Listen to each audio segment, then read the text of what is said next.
Hello Arnold, क्या तुम लोगों की जासूसी कर रहे हो? तुम्हें पता है लोगों को ऐसे देखना अच्छी बात नहीं है, खासकर इस तरह से। मैंने तुम्हें कहा था आर्नोल्ड, अगर तुम सूरज को देख रहे हो तो आई बर्न के लिए तैयार हो जाओ। बेवकूफ इंसान। हमारी आईज एक रोड है जिस पर लाइट सेंसिटिव सेल्स ट्रेवल करती हैं। उन्हें सन पसंद है, लेकिन दूर से। अगर तुम सन को देखते हो तो तुम उन्हें सीधा जलने के लिए भेज रहे हो, और अल्ट्रावायलेट रेज आइज के प्रोटीन्स को खराब कर देती है और धीरे धीरे दिखना बंद हो जाएगा। संभल कर आर्नी। अरे नहीं, तुम गीले कंक्रीट में फंस गए हो और तुम इससे बाहर नहीं निकल सकते। तो तुम्हें सीधे सन की तरफ देखना होगा। तुम जितनी देर तक सन को देखोगे उतनी ज्यादा अल्ट्रावायलेट रेज तुम्हारी आइज के अंदर जाएंगी। पहले वो तुम्हारी आउटर लेयर को जलाएंगी, कॉर्निया, फिर वो तुम्हारी आइज के लेंस के प्रोटीन्स को जलाएंगी और फिर वो रेटिना की लाइट सेंसिटिव सेल तक पहुंचेंगी। तो अब तुम नहीं रोओगे, है ना आर्नी? ऐसा इसलिए क्योंकि अब तुम्हारी आइज में और टीयर्स नहीं बचे हैं। वो क्या है? क्या ये क्लाउड है? लेकिन आज फुटबॉल डे है और अथॉरिटीज आर्टिफिशियली बादलों को हटा रही हैं। लेकिन ये इतना बुरा नहीं है। ये तुम्हें अपनी आइज में मैस्टिक नहीं लगानी चाहिए थी दोस्त। क्या तुमने नहीं सोचा कि तुम दोबारा सन को देखोगे? आर्नोल्ड, तुम ब्लाइंड हो गए हो। सन की वजह से हुई ब्लाइंडनेस बीच में भी हो सकती है और साइड्स में भी। कुछ खास केसेस में नाइट ब्लाइंडनेस भी हो सकती है। इसमें एक इंसान को खराब रोशनी में कुछ दिखाई नहीं देता। चलो तुम्हारी नजरें चेक करते हैं। लाइक बटन को ढूंढो और उसे दबाओ। इस तरह हमें पता चलेगा कि तुम्हारी आइज ठीक है। उठो आर्नी, मैंने तुमसे कहा था बर्टो की जासूसी करना ठीक नहीं है, और ये रहा उसका नतीजा। और आज हम पता लगाएंगे कि कौन ज्यादा ताकतवर है, आर्नोल्ड या एक आरपीजी। खैर, आरपीजी ज्यादा ताकतवर निकला। देखने के लिए शुक्रिया और सब्सक्राइब करना ना भूलें हमारे। एक मिनट रुकिए, रुक जाएं। वाह आर्नोल्ड, बधाई हो, तुम मर गए और स्वर्ग में आ पहुंचे। आर्नोल्ड, लाइन में रहो और इंतजार करो जब तक तुम्हें सेंट पीटर अंदर नहीं आने देते। ओह, ये कितना बढ़िया है। हे वाओ, देखिए, क्या वो जॉन लेनन है? नहीं, रुकिए, वो बस जीसस है। यहाँ दीवार पर भगवानों की पेंटिंग्स भी है जो शानदार हिस्टोरिकल आर्टिस्ट ने बनाई है। पुराने वक्त में लोगों का मानना था कि भगवान डरावने और खून पीने वाले होते हैं। जैसे कि एज़टेक लोग ज्यादातर इंसानों को मारकर भगवान हुइट्ज़िलों पोंचली को सौंपते थे ताकि बारिश हो जाए। पुराने ग्रीक भगवानों ने भी इंसान के गुण और नेचुरल फिनोमेना के बारे में बहुत कुछ कहा है। अफसोस आर्नी, क्रिश्चियन स्वर्ग के मुस्लिम की तरह आपको 72 वर्जिन्स नहीं मिल सकती। पर हे देखो, वहां वो जॉन लेनन ही है, या ये फिर से जीसस है। और ये रहे वो, उनके बहुत सारे नाम हैं। क्रिएटर, जहोवा, ओडनाई, यावे, भगवान। ओ, वो सो रहे हैं। तुम्हें इन सारी चीजों से नहीं उलझना चाहिए। आर्नी, आर्नोल्ड, तुम क्या सोच रहे हो? तुम वहां नहीं जा सकते।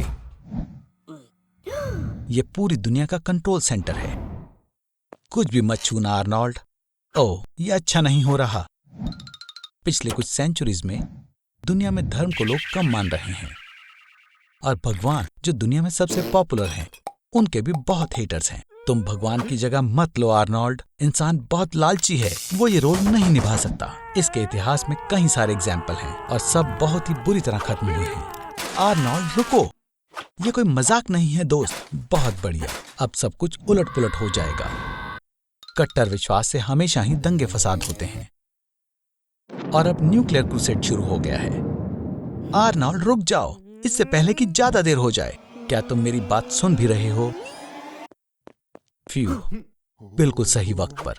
हे भगवान, गलत मत समझिएगा, पर भगवान का शुक्र आप यहाँ आए। आर्नोल्ड, लगता है तुम गए काम से।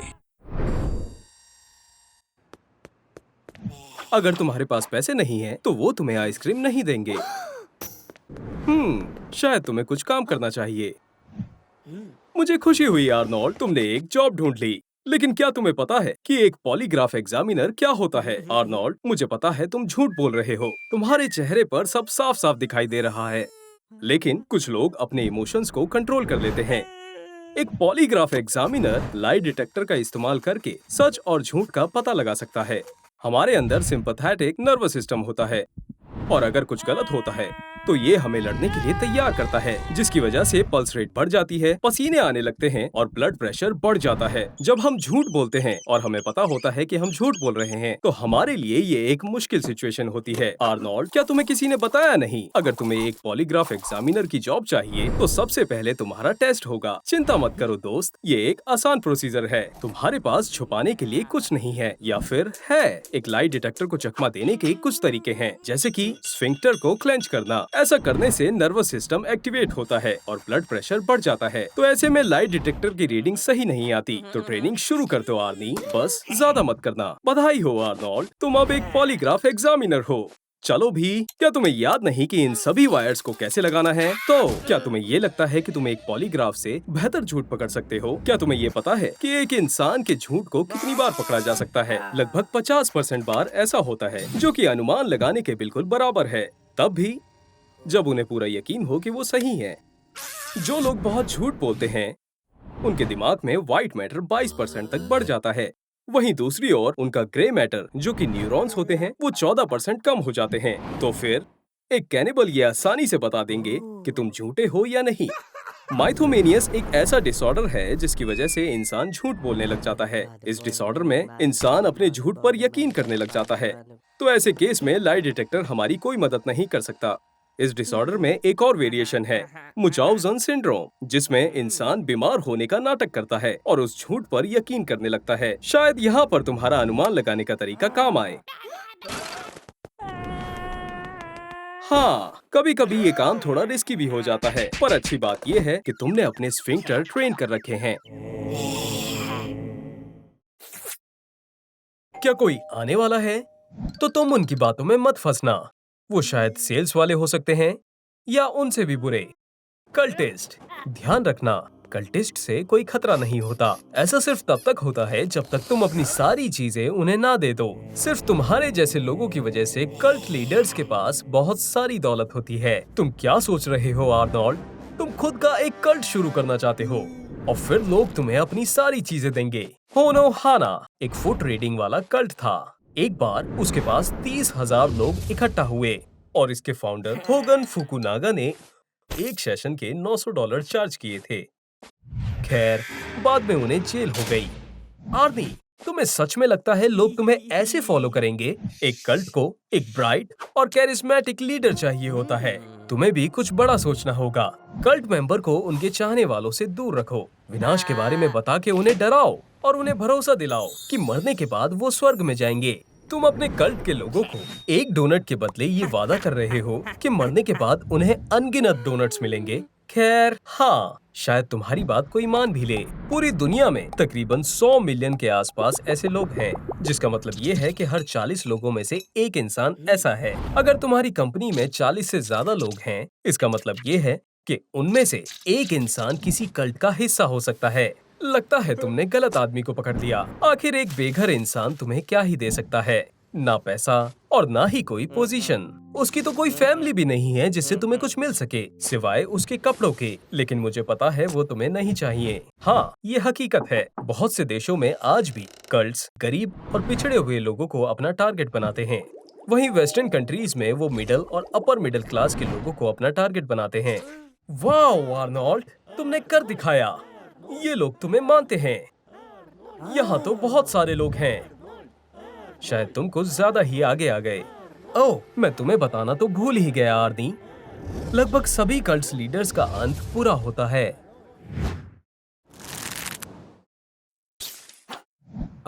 मैं समझ गया। तो तुमने अपनी ड्रीम गर्ल को सरप्राइज देने का फैसला किया है। तुम्हारी कोशिश की तो दाद देनी पड़ेगी। उसकी खिड़की को ऐसे खटखटाना जैसे वो उसकी दिल की खिड़की हो। कितना रोमांटिक है। स्पाइडरमैन किस, जिसका वजन अब थोड़ा कम होने वाला है। फिक्र मत करो आर्नोल्ड, बस तुम अपने शरीर की सबसे मजबूत हड्डी पर लैंड करना। तुम्हारी हड्डियां कंक्रीट से भी ज्यादा मजबूत होती हैं। हमारे पैर के निचले हिस्से में, घुटने और पैर के बीच में टीबिया नाम की एक हड्डी मौजूद होती है। इसका सिर्फ 1 स्क्वायर मिलीमीटर टेंशन में 12 किलोग्राम तक और कंप्रेशन में 16 किलोग्राम तक वजन झेल सकता है। ये कंक्रीट से 7 गुना ज्यादा मजबूत होता है। जरा सोचो, हड्डियों से बना हुआ घर। खैर हाँ, ये थोड़ा अजीब तो है। आर्नोल्ड, हार मत मानो। मेरी एडवाइस है, तुम पिज्जा डिलीवरी बॉय बनकर उसे अप्रोच करो। उप्स, लगता है टिगाया के बॉयफ्रेंड को ना सिर्फ पाइनएप्पल पिज्जा से नफरत है, बल्कि तुमसे भी है दोस्त। और खूबसूरत लड़की से किस मिलने के बजाय तुम्हें एक और फ्रैक्चर मिल गया। चिंता मत करो, ये तुम्हारे लिए अच्छा हो सकता है। दरअसल हड्डियां टूटना फायदेमंद हो सकता है। हीलिंग और फ्यूजन के प्रोसेस के दौरान फ्रैक्चर वाली जगह के चारों ओर नई हड्डी से बना एक प्रोटेक्टिव कफ बन जाता है। हड्डी के ठीक होने के दौरान पहले कुछ हफ्तों में फ्रैक्चर वाली जगह पर हड्डी कुछ समय के लिए पहले से भी ज्यादा मजबूत हो जाती है। आर्नोल्ड, अब जब तुम्हारी हड्डियां मजबूत हो गई हैं, तो एक शानदार एक्ट परफॉर्म करने का वक्त है। मोटरसाइकिल और रैम से सीधा टगाया के अपार्टमेंट में चलते हैं। मुझे यकीन है वो इस स्टंट से जरूर इम्प्रेस हो जाएगी। हाँ, शायद तुम्हें प्रैक्टिस करनी चाहिए थी।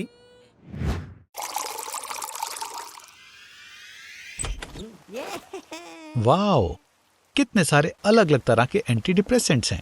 कुछ चीजें मुझे बताती हैं कि तुम्हें इसे इस्तेमाल करने के तरीके को देखने में कोई दिलचस्पी नहीं है। क्या तुम्हें है दोस्त? ठीक है, तो तुम्हारे पास 2 पैकेट हैं प्रोजैक के, 75 टैबलेट सेलेक्सा की, 5 पैकेट जोलोफ के, आधा जार लेक्साप्रो का और बहुत सारे अलग अलग रंगों के सेडेटिव सिरप्स।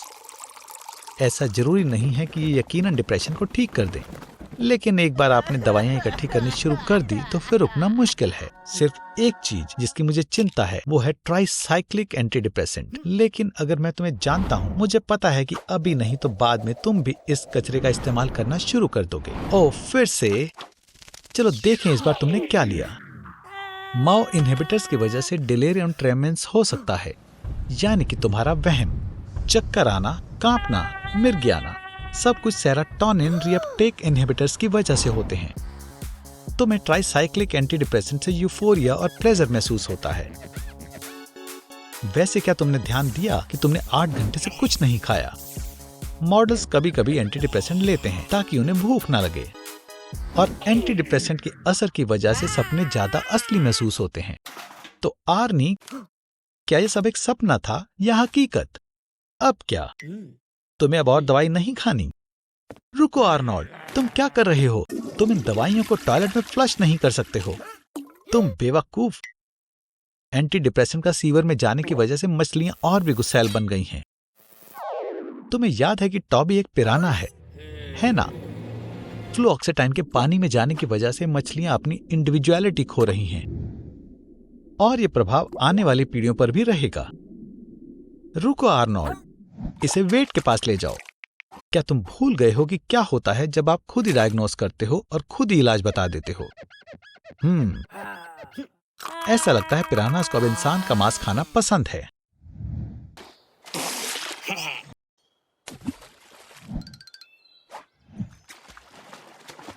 उम्मीद है तुम रिवर का गंदा पानी नहीं पी रहे होगे। बहुत अच्छा। दुनिया की सभी डिसीजेस की वजह गंदा पानी पीना है। गंदे पानी की वजह से 3.4 मिलियन इंसानों की मौत होती है। ये कार एक्सीडेंट से लगभग 3 गुना ज्यादा है और ओबेसिटी से 20% ज्यादा है। अच्छा है कि तुम पीने वाला क्या? इको एक्टिविस्ट ने तुम्हारी सभी प्लास्टिक बॉटल्स ले ली। अब तुम्हारे पास बिल्कुल पानी नहीं है, लेकिन मुझे पता है तुम्हें प्यास लगी है। बस रिवर से पानी मत पीना। तुम्हें साइन नहीं दिख रहा? ओ आर्नी, तुम बाद में पछताओगे। गैंजेस रिवर की एक बूंद में 3.5 मिलियन ई कॉली बैक्टीरिया होता है, जो नॉर्म से 110 गुना ज्यादा है। फिर भी इंडिया की 40% पॉपुलेशन, आधा बिलियन लोग गैंजेस का पानी पीते हैं, और बिल्कुल उसमें और भी हार्मफुल एलिमेंट्स होते हैं। आर्नी, तुम कहाँ हो? ओह ठीक है, मैं समझ गया। माइल्ड डायरिया, ये तो बस शुरुआत है। ये और स्ट्रांग हो जाएगा, और स्ट्रांग, और ये पहले से ही परेशानी है। तुम इन्वेस्ट करना होगा। तुम रिवर वाटर को प्यूरिफाई कर सकते हो। तुम रिवर वाटर को फैब्रिक से भी प्यूरिफाई कर सकते हो। ये सैंड और डर्ट को फिल्टर कर देगा। बॉइलिंग 99% हार्मफुल माइक्रो ऑर्गेनिज्म को कम कर देता है, और सबसे असरदार तरीका केमिकल प्यूरिफिकेशन है, जैसे कि क्लोरीन टैबलेट्स। आपको क्या लगता है इस पानी का टेस्ट कैसा होता होगा? क्या आपने बहुत सारी डिस्कवरी देखी है या नहीं जब पीने के लिए कुछ नहीं होता तो ट्रैवलर्स मजबूर होकर यूरिन से काम चलाते हैं, लेकिन तुम्हारे साथ डिहाइड्रेशन की वजह से ये भी मुमकिन नहीं है और स्ट्रेंथ की कमी है। ओ आर्नोल्ड, तुम वापस आ गए। अच्छे लोगों ने तुम्हारी मदद की। पानी कितना टेस्टी है, लेकिन किसी पर भी ऐसे ही यकीन नहीं करना चाहिए। प्यार और नफरत के बीच एक छोटी सी लाइन है। भागो आर्नी। तुम सोच रहे हो कि तुम लकी हो, खैर तुम गलत हो। फिर से हे, स्टोर में खाना बंद करो।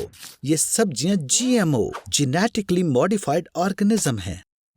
इस टमाटर में सिल्कवॉर्म जीन है और तुम्हारे आम खीरे में जेनेटिक तौर पर इंसानों वाली 40% सिमिलैरिटी है। लेकिन डरो मत, जीएमओ डरावना नहीं है और मुझे पता है कि ये तुम्हें कैसे साबित करना है। चलो तुम्हें जेनेटिकली मॉडिफाई करते हैं आर्नोल्ड। इंसानों पर ऐसे एक्सपेरिमेंट करना गैर कानूनी है, लेकिन 2018 में चाइना में 2 जेनेटिकली मॉडिफाइड बेबीज पैदा हुए थे। उन्हें HIV से लड़ने के लिए प्रोग्राम किया था। अब हम पेंटागन की सबसे सीक्रेट लेबोरेटरी में हैं। वो यहाँ GMO सोल्जर्स बनाते हैं। CRISPR-Cas9 एक नई टेक्नोलॉजी है जो एक ऑर्गेनिज्म के DNA को दूसरे ऑर्गेनिज्म के DNA में डालने के काम आती है। एक आम फिश के अंदर बायोलुमिनेसेंट जेलीफिश के जीन्स डाल दिए। अब वो एक ग्लो फिश बन गई। सब्जियों को लंबे समय के लिए और अच्छे स्वाद के लिए मॉडिफाई किया जाता है। लेकिन तुम्हारा क्या आर्नोल्ड? क्या तुम लंबे होना चाहते हो? हम माइकल जॉर्डन के जीन का इस्तेमाल कर सकते हैं और हम तुम्हारे पसीने वाले जीन को हटा देंगे ताकि तुमसे इतनी बदबू ना आए। और मिलिए आर्नोल्ड 2.0 से। नई जिंदगी की शुरुआत हो चुकी है। पसीने के बिना लोग बस में तुम्हारे साथ बैठेंगे और तुम्हारे पड़ोस की ग्रैंडमा तुम्हें छोटा सा रेड हेड लड़का नहीं बुलाएगी, अब वो सिर्फ रेड हेड लड़का बुलाएगी।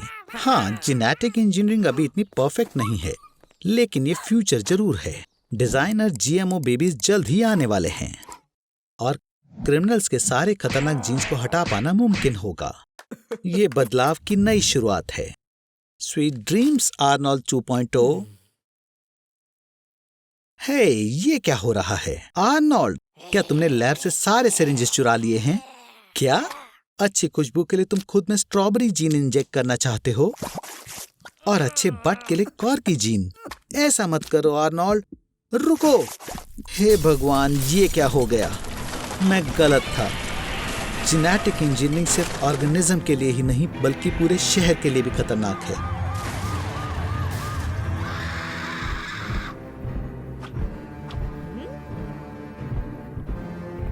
The museum of Austria. सच में? समझ गया तुम्हें वहां क्यों जाना है। लेकिन छोटी सी दिक्कत है दोस्त, तुम ऑस्ट्रिया नहीं ऑस्ट्रेलिया जा रहे हो। जब हम फोन से टिकट बुक कर रहे हैं तो तुम्हें थोड़ा केयरफुल रहना चाहिए आर्नी। ऑस्ट्रेलिया में स्वागत है। उस बोरिंग म्यूजियम की बजाय हमें खतरनाक ऑस्ट्रेलियन नेचर सीन को एक्सप्लोर करना चाहिए। गिम्पी गिम्पी क्यूट नाम का एक जहरीला पौधा है। इसके पास खड़े रहते ही नाक से ब्लड आना शुरू हो जाएगा। छूने से तुम्हारे हाथ जलने लगेंगे और ये पौधा रेड लेग पेडेमेलन का कुछ नहीं बिगाड़ सकता। ये एक तरह का कंगारू है जिस पर जहर का कोई असर नहीं होता। आर्नोल्ड, उदास मत हो, ये तो बस इको टूरिज्म है। यहाँ इतने सारे पौधे हैं कि तुम अपने लिए एक अच्छा घर भी बना सकते हो और अगर तुम्हारी किस्मत अच्छी है तो नाश्ता खुद तुम्हारे कमरे में आ जाएगा। सबसे खतरनाक पौधा यानी गिम्पी गिम्पी के बेरीज को खा सकते हैं, लेकिन उसे खाने के लिए तुम्हारी पूरी बॉडी को सूट से कवर करना होगा और एक लंबी स्टिक चाहिए जो फ्रूट को नीचे गिरा सके और तुम्हें हर एक बेरी को अच्छे से चेक करना होगा कहीं स्टिंगिंग हेयर्स रह तो नहीं गए। ये हेयर्स तुम्हारी स्किन पर साल भर रह सकते हैं और हर बार जब आप नहाते हैं तो ये जहर छोड़ता है। या आर्नोल्ड, मैं समझता हूँ तुम शांत होना चाहते हो, लेकिन ये शायद अच्छा आइडिया नहीं है। हाँ, तुम्हें थोड़ी देर के लिए राहत मिल जाएगी, लेकिन ऑस्ट्रेलिया में ओशन किसी जंगल से खतरनाक नहीं है। ब्राइट और एक्टिव बॉक्स जेलीफिश में बहुत जहर होता है इसका 1 मिलीग्राम 60 लोगों को मार सकता है। हालांकि अगर ये जेलीफिश डंक मारती है तो ये तुम्हारे लिए लॉटरी जीतने के बराबर है। कहा जाता है कि हर साल केवल एक स्टिंग का केस रिकॉर्ड होता है। आर्नोल्ड, तुम्हारे क्रेजी एडवेंचर के बाद मुझे लगता है तुम्हें ट्रीटमेंट की जरूरत है। और आखिरकार तुम ऑस्ट्रिया जा रहे हो, लेकिन ये कोई म्यूजियम का टूर नहीं है, बल्कि एक हॉस्पिटल होगा। याइक्स!